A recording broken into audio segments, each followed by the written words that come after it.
மகன் பிறந்தா அதை கட்ட மாட்டேன்றாங்க.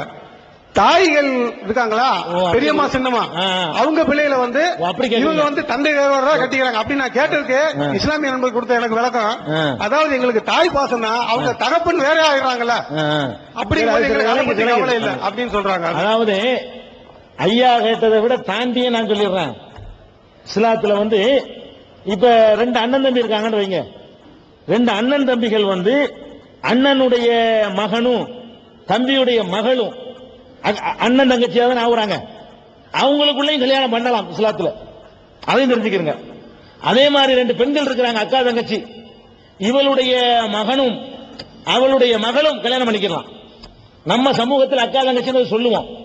அப்ப சிற்றப்பன் பெரியப்பன் மக்களுக்கு மத்தியிலையும் கல்யாணம் பண்ணிக்கலாம், சின்னம்மா பெரியம்மா மக்களுக்கு மத்தியிலையும் கல்யாணம் பண்ணிக்கலாம். அப்படின்னு தான் இஸ்லாம் சொல்லுது. ஒரு சைடு மட்டும் சொல்லல, பண்ணலாங்குது. அதுல நெருடல் என்ன, அவர் ஐயாவுக்கு நெருடல் வருதுன்னா தங்கச்சி தானே வருது முறை, இதுலயும் வருது அதுலயும் வருது, தங்கச்சி முறை தானே வருதுங்கிறதா அதுல உள்ள நெருடல். இந்த தங்கச்சிங்கிறோம்ல, இதெல்லாம் வந்து ஒரு ஃபார்மாலிட்டிக்கு சொல்லக்கூடியதெல்லாம் தங்கச்சி ஆகாது. இஸ்லாம் என்ன சொல்லுதுன்னு கேட்டா எல்லாத்துலயும் ஒரிஜினாலிட்டியா சொல்லுங்க. இப்படி பாத்தீங்கன்னா நம்ம ஒரு ஆதாம் ஏவாளுக்கு அத்தனை பேர் பிறந்திருக்கிறோம், அப்படி பார்த்தா எல்லா அண்ணன் தம்பியா போயிருவோம். அப்படி பார்க்க கூடாது. கொஞ்சம், அதாவது ஒரு ஜோடி தான் கடவுள் படைச்சாரு, அந்த ஒரு ஜோடிக்கு தான் 50 பேரும் பிறந்திருக்கிறோம் எல்லாரும். அப்ப எல்லாரும் அண்ணன் தம்பி ஆகிக்கிறோம், யாரும் கட்ட முடியாம போயிடும். அப்படி பார்க்க கூடாது. அதாவது திருமணத்தில் எவ்வளவு பார்க்க முடியும்னு கேட்டா, ஒரே தாய்க்கு 2 பேர் பிறந்திருக்கிறாங்க. இஸ்லாம் யார சகோதரர்கள் ஒத்துக்கிறோம்னு கேட்டா, ஒரு தாய்க்கு பிறந்த 2 பேர் கட்டிக்கிறவே கூடாது. ஒரு தகப்பனுக்கு பிறந்த 2 பேர் அவங்க கட்டிக்கிறவே கூடாது. ஒரு தாய்க்கும் ஒரு தகப்பனுக்கு பிறந்தவர்கள், இந்த மூணுல எந்த வகை இருந்தாலும் கட்டிக்கிற கூடாது. இப்ப ஒருத்தனுக்கு வந்து வேற ஒரு கல்யாணம் பண்ணி ஒரு ஆம்பளை பிள்ளை பொண்டாடி செத்து போயிட்டான், அவனை இன்னொரு பொண்ணை கல்யாணம் பண்றான், அதுக்கு ஒரு பொம்பளை பிள்ளை. இது தாய் 2 வேறையா இருந்தாலும் ஒரு தகப்பன் ஆயிடுறான். ஒரு தகப்பனுடைய பிள்ளையா இருக்கனால அவன் கட்டிக்கிற முடியாது, ஒரு தகப்பன் ஆயிடுறான். சில நேரத்தில் தாய் மட்டும் ஒன்னா இருக்கும். ஒரு பொம்பளை கல்யாணம் பண்ணி அவளுக்கு ஒரு ஆம்பளை பிள்ளை, புருஷன் செத்து போயிட்டான், இன்னொருத்தனை கல்யாணம் பண்றா, அதுல ஒரு பொம்பளை பிள்ளை. இப்ப வந்து தகப்பன் 2 பேருக்கு வேற வேற, இந்த பிள்ளைக்கு தகப்பன் வேற, அந்த பிள்ளைக்கு தகப்பன் வேற, தாய் ஒண்ணு. இத சகோதரன் இஸ்லாம் சொல்லுது. அதாவது தாய் மட்டும் ஒன்னா இருந்தாலும் சகோதரர்கள், தகப்ப மட்டும் ஒரு ஆளா இருந்தாலும் சகோதரர்கள், ஒரே தாய் ஒரே தந்தைக்கு 2 பிள்ளைங்க, அவங்களும் கட்டிக்கிற கூடாது. இந்த 3ஐ தவிர மற்ற சகோதரத்துவம் எல்லாம் ஃபார்மாலிட்டி, சும்மா நம்மளா சொல்லிக்கிறது. நான் கேட்கிறேன், உங்க சகோதரன் என்பதற்குரிய பங்கை உங்க சித்தப்ப மகனுக்கு கொடுத்தீங்களா?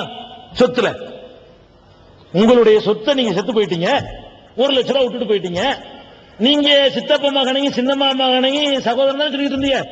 இப்ப உங்க சொத்தை வந்து சித்தப்ப மகன் அவரும் அப்ப பங்காளி வா, சின்னம்மா மகளை நீனும் வா, யாராவது கொடுப்பீங்களா? இந்த காசு வரும்போது நம்ம கரெக்டா சகோதரன் யாருன்னு புரிஞ்சுக்கிறோம். சகோதரனை எங்க புரிகிறோம் கேட்டா கைவிடக்கூடாது. ஏற்கனவே நான் எச்சரிக்கை பண்ணிருக்கிறேன், உங்களுடைய எந்த ரியாக்ஷனையும் காட்டக்கூடாது. நீங்க செஞ்சது சரியான செயல் இல்லை. அறிவுபூர்வமான விளக்கங்கள் தரக்கூடிய இடத்துல வந்து இந்த மாதிரியான உங்களுடைய இதை காட்டினீங்க, எனக்கு வேற மாதிரிலாம் காட்டுவீங்க, உயிர்ப்பீங்க. அப்புறம் இதுதான் கடைசியா இருக்கணும். கைதட்டல் கூடாது, கருத்தை தான் கவனிச்சு கேட்கணும். இப்ப நான் எதுக்கு சொல்ல வர்றேன்னா, நம்முடைய சகோதரன் யார் என்பதை வந்து அந்த சில்லறை வரும்போது கரெக்டா தீர்மானிச்சிடறோம்ல, அதான் சகோதரன். எவன் உன்னுடைய சொத்துக்கு பங்காளியா வருவானோ, எவள் உன்னுடைய சொத்துக்கு சகோதரி என்ற முறையில் பங்காளியா வருவாளோ அவள் தான் சகோதரி. மற்றதெல்லாம் நீ ஃபார்மாலிட்டிக்கு சொல்றேன்னு அர்த்தம். நெசமா சொன்னா பங்கு கொடு, நெசமா சொல்வதாக இருந்தால் அதுல பங்கு கொடுக்கணும். இது ஒரு பாயிண்ட், முதல் பாயிண்ட். 2வது பாயிண்ட் என்ன தெரியுமா? இதுல நமக்கு நெருடல் வர்றதுக்கு காரணத்தை விளக்கி போடுறேன். இப்ப இந்த சேஞ்ச் ஆகுதுன்னு வைங்க. இப்ப என்னுடைய அண்ணன் வச்சுக்கிறோமே, என்னுடைய சகோதரர், அவருக்கு ஒரு மகள், எனக்கு ஒரு மகன், எனக்கு ஒரு மகன், என்னுடைய சகோதரருக்கு ஒரு மகள் வச்சுக்கிறோம். என்னுடைய மகன் பிறப்பதற்கு நான் மாத்திரம் காரணம் இல்லை, நானும் இன்னொரு பெண்ணும் காரணம். எங்க 2 பேருடைய அந்த இரத்த அணுக்களும் உயிரணுக்களும் சினை முட்டைகளும் கலந்து இன்னொரு பிறவி உருவாகுது. நானே உருவாக்கிறத. அதாவது என்னுடைய குழந்தை பிறப்பதற்கு வந்து நான் மாத்திரம் காரணமா இருக்க முடியாது, என்னோட ஒரு பெண்ணும் தேவைப்படுறா. அந்த பெண்ணுடைய சினை முட்டை என்னுடைய உயிரணும் சேரும் பொழுதுதான் ஒரு குழந்தை ஜனிக்க முடியுது. 2 மிக்ஸ் ஆகும் பொழுது அது வேற ஒன்றாக உருவாயிடுது. இப்ப சீனியும் தேயிலையும் பாலும் சேர்ந்தோம்னா தேநீர்னு ஒரு பேரை எடுக்கிற மாதிரி இது வேற ஒரு பேரை எடுத்துக்கொண்டு போயிடுது. அதே மாதிரி என்னுடைய அண்ணனுக்கு ஒரு மகள் இருக்கிறான்னு சொன்னல, அந்த மகள் எங்க அண்ணன் வயிற்றுல இருந்து பிறந்து வரல. அவருடைய உயிரணுவும் அந்த பொம்பளையுடைய சினை முட்டையும் மிக்ஸ் ஆகி அது ஒரு புது மாதிரியான ஒரு பொருள் தான் அது உருவாகுது. எங்க மிக்சிங் நடந்துருச்சோ அங்க சகோதரத்துவம் அடிபட்டு போயிடும். மிக்சிங் ஆயிடுச்சுல வேற ஒரு, அந்த பொம்பளை யாரோ ஒரு பொம்பளை. என்னுடைய பொண்டாட்டி வந்து எங்க அண்ணனுக்கு யாருன்னு, எனக்கு பொண்டாட்டி, எங்க அண்ணனுக்கு அவ யாரோ ஒருத்தி. எங்க அண்ணன் பொண்டாட்டி எனக்கு யாரு? நீங்க பழமொழி சொல்லிக்கிறீங்க அண்ணன் பொண்டாட்டி அரை பொண்டாட்டி, அதெல்லாம் சும்மா சொல்றது தானே, நடைமுறைக்கா சரியா வருமா? அப்ப அண்ணனுக்கு பொண்டாட்டி இருக்கிறோம், எனக்கு யாரோ ஒருத்தி, எனக்கு என்னது யாரோ ஒருத்தி, அவருக்கு பொண்டாட்டி யாரோ ஒருத்தி. அப்ப என்னைய பொறுத்த வரைக்கும் யாரோ ஒருத்தியுடைய வயிற்றுல பிறந்த புள்ள இது மிக்சிங் ஆயிடுச்சு. அவரை பொறுத்த வரைக்கும் யாரோ ஒருத்தியுடைய வயிற்றுல பிறந்த ஆம்பளை பிள்ளை இது, இவ்வளவுதானே, மிக்சிங் ஆகி போச்சு இல்லைங்க. இதனாலதான் இஸ்லாம் என்ன சொல்லுதுன்னா, நேரடியான எல்லாரையும் இப்ப சகோதரன் அவங்களை கூப்பிடலாம், இது சகோதரர் ஆகிறாது. இது ஒரு அந்தஸ்துக்காக ஒரு மரியாதை நாகரிகத்துக்கு சொல்றது. அன்பிற்குரிய சகோதரர்கள் நான் சொன்ன என் வீட்டுல வந்து பங்குக்கு வருவீங்களா யாராச்சும்? சும்மா அன்பிற்குரிய சகோதரன் சொல்லிக்கிறது தான் இதெல்லாம். அப்படி சொல்லிக் கொள்வதையெல்லாம் நீங்க சகோதரன் புரிஞ்சுக்கிட்டீங்கன்னா தப்பு. இப்படி எல்லாம் இல்லைன்னா யாரோட நீங்க வாழ்க்கை நடத்த முடியாது. எங்கிட்ட சுத்தி பார்த்தாலும் சகோதரன் நிற்பான். எவனை எடுத்துக்கொண்டாலும் சரி, எங்கேயாவது ஒரு முறையில அவன் சகோதரன் வந்து நிக்காம இருக்க மாட்டான் மனித இனத்துல. அதனாலதான் இஸ்லாம் என்ன சொல்லுதுன்னா, இந்த சகோதரர்களுக்குள்ள பண்ணிக்கிறாங்க, மற்றதெல்லாம் சும்மா நம்மளா சொல்லிக்கிறது. நான் கேட்கிறேன், இப்படி வைங்களேன், இதை புரிந்து கொள்வதற்கு இன்னும் எளிமையாக புரிந்து கொள்வதற்கு நீங்கள் ஏற்றுக்கொண்ட ஒரு உதாரணத்தை சொன்னா உங்களுக்கு புரிஞ்சு போயிடும். இப்ப எடுத்துக்கிறேங்க, எனக்கு ஒரு அண்ணன் ஒரு அக்கா, நல்லா கவனிக்க வேண்டிய விஷயம். எனக்கு ஒரு அண்ணன், எனக்கு ஒரு அக்கா. எனக்கு ஒரு பிள்ளை இருக்குது, என்னுடைய அண்ணனுக்கும் ஒரு பிள்ளை இருக்கு, என்னுடைய அக்காவுக்கும் ஒரு பிள்ளை இருக்கு. அதாவது எனக்கு ஒரு ஆம்பளை பிள்ளை, என்னுடைய அண்ணனுக்கு ஒரு பொம்பளை பிள்ளை, எங்க அக்காவுக்கு ஒரு பொம்பளை பிள்ளை.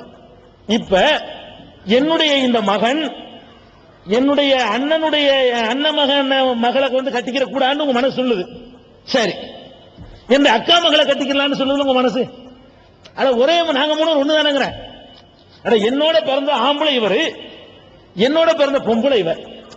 என்னுடைய அக்கா என்பவள் என்னோட பிறந்த ஒரு தாயந்தைக்கு பிறந்த பொம்பளை, இவரு ஒரு தாயந்தைக்கு பிறந்த ஆம்பளை. நாங்க மூணு பேரும் ஒரு வயிற்றுல தான் கிடந்தோம்.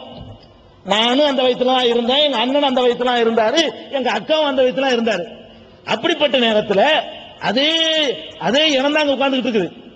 நம்ம என்ன பண்றோம், இவரு பிள்ளைய கட்டிக்கிறாரு, அவ பிள்ளைய கட்டிக்கிறீங்களே, நீங்க அப்படி பார்த்தீங்களா? இது என்ன டிஃபரன்ஸ் இருக்கு ரெண்டுலையுமே? அதுவும் கூட சொல்லணும். அவளை யாருங்க? சின்னம்மா என்னுடைய மாமி தானே. மாமி மகளை கட்டிக்கிறது மட்டும் என்ன நியாயம்? மாமி சித்தப்பெல்லாம் ஒண்ணுதானங்க. உங்க தமிழ்ல பழமொழி சொல்லுவீங்களே, அத்தைக்கு மீச முளைச்சா சித்தப்பீங்கல்ல. அத்தைன்னு சொல்றவளுக்கு மீச முளைச்சிருந்தா அவ சித்தப்பனா இருப்பா, அதான உண்மை. அந்த அடிப்படையில் பாருங்களேன். அப்ப இது செஞ்ச என்ன சிம்பிளான ஒரு லாஜிக் இது.